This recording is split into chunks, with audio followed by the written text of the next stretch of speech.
Alright, hello everyone for Hive magazine. My name is Alfie Clark and today I am joined with the guys from Jetski here at Kendall Calling. Lads, how are we doing? That's correct, we're Jetski. All good. Yeah. All good. We're Jetski. Jetski the band. I'm here as well. I'll be assisting you with the audio throughout this interview, make sure everyone can be heard. So we're here at Kendall Calling obviously and you've already played a set, boys. How was that then? It was a great time for me. I enjoyed it. It was a crazy delirious set. We just drove all day and then jumped straight out of the van and jumped straight on stage. And then got a bottle of rum, so it was all good. That's true. I've been drinking loads of water because I'm driving. Designated. But it's been great apart from Alex not being able to get drunk. It's been the only negative. What bottle of rum was it? Captain Morgan's. Shout out. Kendall Calling, spare no expense. Hashtag not sponsored. Not sponsored. Obviously, you just said you just drove up yourself, haven't you? I'm guessing. What does the pre-show look like on the drive up? Like, how do you get yourself psyched up, all in the mood, things like that? Everyone usually puts the headphones in and listens to their own music, and I put the worst thing you've ever heard on. Yeah, honestly, we all four of us listen to completely different kinds of music, so whatever comes on the radio, everybody hates, so there's always somebody unhappy.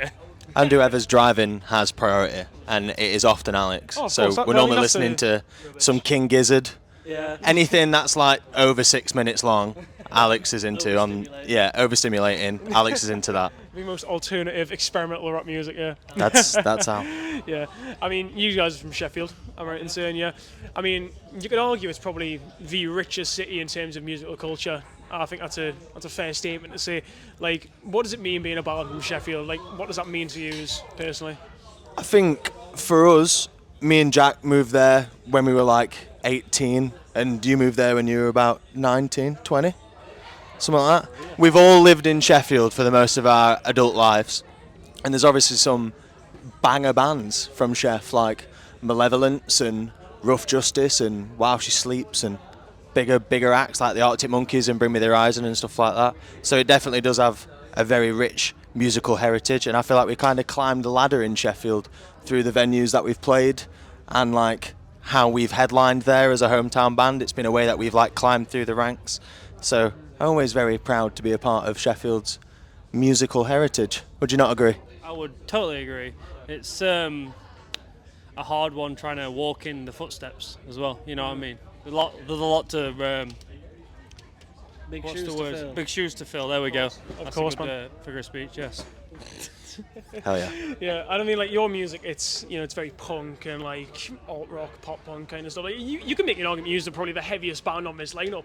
Yeah. I think you could easily say that. I did think that on the drive down here, and I thought I would just like ego flexing. I thought there probably is somebody harder, but now you've said it out loud and confirmed it. I reckon we are we played a breakdown. There was a two-step section. Those two things alone but I mean, like, will put us as the heaviest band on Kendall Calling. But obviously, you mentioned like all them sort of like indie bands that come up from Sheffield. Like, does that influence ever? Like, do you ever draw inspiration from that, even though it might not play on the sound as much? I'll let Jack answer that one, I think. One more time with the question. There's like obviously the Sheffield from scene, Sheffield, it's Sheffield very big scene. for indie. Yeah, dude. I think we've got a lot of friends in bands in Sheffield, and they're all really talented people. So that kind of makes us want to write tunes that are at their standard, if that makes sense. Like, we draw inspiration that way. I think is probably the best way I'd explain it for anybody else. I'd agree. Like I say, we're all into completely different music, and there's a lot of great indie bands from Sheffield, but there's a lot of great, really heavy bands from Sheffield. So I think we kind of draw. Try and sit in the middle. We draw equal influence from both of the sides, but I mean, you could listen to one of our songs and say, yeah, it is quite heavy, but then we also have quite soft indie songs as well. So it's a weird mix. We just write whatever we write. We don't try and kind of stick to kind of one genre or whatever. Even though as long as it sounds like a Jetski song at the end of it, we're happy. But also, no one's ever said, that riff is rubbish. It doesn't sound like a Jetski song because it's this genre or that genre. It's that's a good riff. Let's try and make it us. It doesn't matter how heavy or light it is. If it's a good song, we just stick with it. Of course, man. Yeah. Good song. I wanted to touch on slightly sadder news, that being the lead mill. That finally closed now after such a long dispute. I mean, like, just that must have rocked you quite personally, I can imagine. Right, yeah. You like lead mill? We all like Leadmill, but I do like Leadmill. We played our last show there the other day with Twin Atlantic. We managed to squeeze in a show with them. I believe it was like the 8th to last gig that was played there. Third, in fact, possibly. Anyway, yeah. That Friday was the Miles Kane was the last show. Yeah, Miles Kane was the closer on that. Yeah, I said it on stage while we were there, but like my mum and dad got together like in that venue, Oh, like wow. like about 9 years before I was born, and just that alone has always made it such a special place to me growing up, even before I was old enough to go in there. And then obviously we played the small room at first. We sold out the small room. That was the biggest gig we'd ever played at the time. And then we played the main room in April last year, and it was the biggest headline show we'd ever played as a band. And And I've got it on my arse. and Alex has got it tattooed on his ass, which we did for a promotional video leading up to the show. Tickets were not moving. We had to butcher one of our own to sell it. But it's been like just this staple place for us, and everybody who worked there, the promoters, the staff, the door staff, everybody who worked there was people who we'd formed like relatively personal relationships with over years. So we're very sad to see them all out of a job. And I hope to say that whatever the hell takes over Leadmill next, none of us will be playing it, and none of us will be going to it. So shout out to Leadmill, and you know who you are. You know what I mean? You know who you are, who ruined it for everyone. So Would you say that that's how I feel about it. Would you say that he's putting a fulfilling end though to the I time, think- considering he's played so late on in the timeline for Leadmill? Yeah, I think we just feel privileged to have been around when it were around. Do you know what I mean? And to play it in its literal final days is definitely not something I thought we'd be doing. I wish it would be around forever. But yeah, Nice to be a part of it. it was nice to be a part of that history. We enjoyed it. Shout out Leadmill. Shout out everyone at Hell yeah, Leadmill. man. I mean, like, on to more positive news, I Yeah. saw that you went on a European tour Oh, with we did. Max Seal. Yes, what Yes. a band. Shout out Max Seal. Yeah, I mean, like, did that kind of just like start and finish for you, considering that leg of the tour was literally on like a week long, basically? Like, did it kind of just start and then, oh shit, we're back home now, basically? We had like, was it 10 dates in the UK before we went to Europe?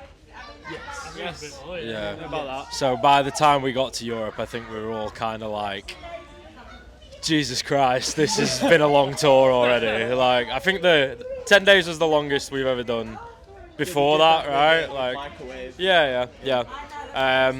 So it kind of was a blur, but also by the end of it, I think we're all like, thank God we get to go home after this one. Yeah, it was also for me, and maybe you especially. Well, actually, all of us. It was much longer than I thought it was going to be, because we had to have a day either side of it to go and pick up the van that we was using, and we slept in that van every single night of that tour. We never left it unless we got out to play a show. So you know what? It actually felt a lot longer than it actually was. But no, it was amazing. We'd not been to Europe together before. One of the more, I guess, surprising parts of that tour is that all the people who are commenting on your social media for years, being like, come to France, come to Germany, come to the Netherlands, they are a real person and they come to the show. And it was like this like actualization for us, I think, of like realizing that we did have fans in some of the cities that we played. And yeah, it were a grand time altogether, as long as it were, and as easy to complain about it can be at times. It were an overwhelmingly positive experience. Shows were incredible. Shows were grand. Max Seal are one of the best bands of all time, And the nicest guys. and they're the nicest people. So yeah, we had a grand time. Did you get Loved much nonsense after the shows with them? Did you get up there? it. Fun times? No, not really. I think we are quite boring. Like for the most I would say part. sensible is the word I would say. I also think it depends on what you'll allow us to have. Like today, they allowed us to have a lot of booze. Obviously, we were talking about the rum and stuff earlier. If they give it to us, we normally will do it, and if they don't, then we won't. So it's kind of like that's we party depending on how the venue provides, which often is on the lower end. You of don't things. look a gift horse in the mouth, mate. No, Like, for sure. Yeah, we didn't really party all that much, but we did go out and see Europe and get to have like a bit of a holiday, as mates, which were that's an experience that I didn't think we'd ever have. I didn't think that was like guaranteed for us at all. So I was like super grateful for going and doing it. I wanted to touch on just like last couple of questions. I wanted to touch on your merch. Hell Because yeah. I think that is like something that's really cool about you. Because I think your merch is class. I've got a mate called Jake, who has one of your Jetski wholesale caps, Oh, sick, which yeah. I think that's a mint cap. I'm not a hat man myself, but I think that's a sick cap. Like, what does it mean for you to do? Like, did you do your own designs yourself? Like, do you come up with the Most designs of and the stuff, yeah? most of the designs are me and Jack, but we all chip in as the idea for it, Yeah, and like yeah. how it gets formed and built out. Like everyone definitely plays, a part within it. I think like merch for us is the thing of like we want to make things that we would wear. That's Yeah. kind of the only filter Exactly. for something to coming out is like, would you wear it? Would you buy it yourself? Has anyone got any on? Are we lacking today? Lacking today, but we're not normally wearing our own stuff, and yeah, just if people are going to part with their money, and it's hard-earned money, Yeah. we want it to be worthwhile and something that people Yeah, think so they look obviously- cool so I in. can imagine it's very important that you are making stuff that is actually quality, and Yeah, it doesn't yeah. just look like a cash grab like a lot For of sure, artists yeah. can do. Yeah. Yeah, there's enough logo T-shirts out there, isn't there? Do you want to wear something that you would like buy no matter who you saw it of? Because a lot of the time, like we have had people buy merch and then been like, it wasn't for me, but the cap is sick. Do you know what I mean? Yeah. Being like, we didn't enjoy the show, but we're taking a cap because the cap's hard. So yeah, I don't know. Everyone always buys the hat. Everyone really likes the hats. The hats go down well. That's the plan, isn't it, really? It's like you're going to buy the T-shirt whether you like us or not. We spend more time on the T-shirt design than we do on the record. Yeah, we definitely care about the aesthetics of the band. As time has gone on, I think when we first started, we were a little bit more like whatever, just put anything out. Our first gig poster ever was just a photo of the Chuckle Brothers and nothing else. And the first T-shirt we ever did was just a photo square of the first single we put out. At first, we were definitely a lot more like whatever, who cares about the aesthetics. But we do think a little bit more about the rollout of things now and try and make it look like it belongs together. I'm gonna give you one more little thing before I let you go. Along. Yeah, yeah. It's been a long day for you. It's a little game that Yeah. I've got. I've not made this game up myself. I did find it on TikTok, but I think it's a pretty cool game. That's cool. And it is called Repeat Orcs Cancel. Repeat or cancel? Repeat Orcs. Orcs. Cancel. Okay. So this is essentially like a Snog Marry Avoid, but music style. Right. So Repeat Orcs. so Repeat is an artist that you have to play and listen to every single day for the rest of your life. Yeah. Orcs is an artist that you have to play every single time you're on the Orcs or on the speaker or in the car, something like that. And Cancel, you can't listen to this band ever again. Right. Okay. Now I will say disclaimer: any band they say cancel to, this does not mean they do not like this band. Right? They've just got to make a choice, right? No incrimination here whatsoever. we have to accuse one of three of the bands. Because we all like completely different music. Well, we'll You have a list, I assume. yeah, we do. Well, I've got three goes here. Okay. So the first one is Sheffield bands. It is Arctic Monkeys, Bring Me the Horizon, and Pulp. Shall I take bullet? You got mine. What's first? What were the options Arctic again, man? Monkeys, Bring Me the Horizon, or Pulp. All right. And Pulp, sorry. I'm gonna cancel. Pulp. Okay. I'll be honest with Okay. Yeah. Modern People banger. Several other tunes bangers. We still like But Pulp. yeah, I'm getting rid of Pulp, despite being great at tramlines the other day. And then I'd say, what was my Who are you first doing option? for Arctic Monkeys and Bring Me the Horizon? You got left for Repeat and Orcs. I don't know. Bring Me the Horizon. I would agree with that. Yeah. I think Bring Me the Horizons in the car or So we're doing whatever, Monkeys and then we're going Repeat. to do Monkeys Repeat because Monkeys there's Repeat, definitely Bring Me things the about Orcs. like Arctic Monkeys. I find it really hard to find a fault with the Arctic Yeah. Monkeys. Yeah. So next one, more pop punk bands I've got for you here. So I've got Green Day, Blink 182, and Paramore. Oh shit. Go. I know what I'd say. Take the wheel, mate. Take the reins.